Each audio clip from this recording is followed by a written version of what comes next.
Un petit tuto rapide pour apprendre à gérer ses ressources. Alors par exemple, quand vous voulez ajouter une ressource, ben, vous allez ici dans Ajouter.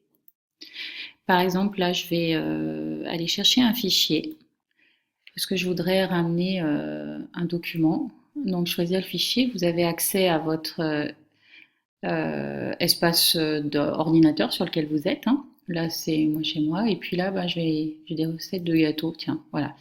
Je vais le télécharger et je vais faire OK. Et puis, vous voyez qu'elle est ici. Alors, pour l'instant, il n'y a que moi qui ai accès à cette ressource.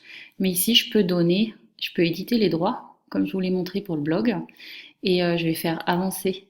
C'est-à-dire que, par exemple, pour les élèves, bah, vous pouvez ouvrir, exporter, et puis, par exemple, vous allez m'autoriser à moi l'accès, juste à moi, parce que je vous ai demandé un travail là-dessus, et que vous voulez pas que les autres le voient, mais vous voulez quand même publier dans votre blog.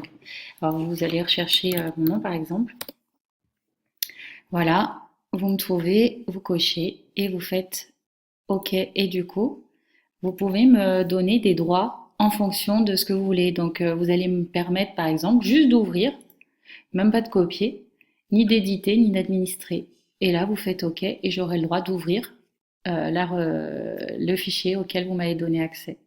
Voilà. Et vous allez pouvoir, comme ça, donner accès en fonction de qui vous voulez, en fonction du blog que vous voulez. Pareil, hein, les droits que vous éditez.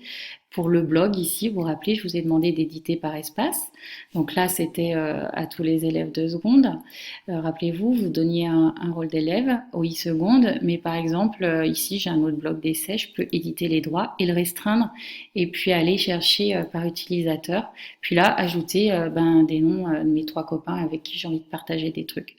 Attention, vous devez rester dans un cadre de légalité, donc vous n'avez pas le droit de publier n'importe quoi, puisque nous, on peut vérifier, mais vous pouvez restreindre le contenu public à un contenu en fait privé, c'est-à-dire aux trois copains que vous voulez.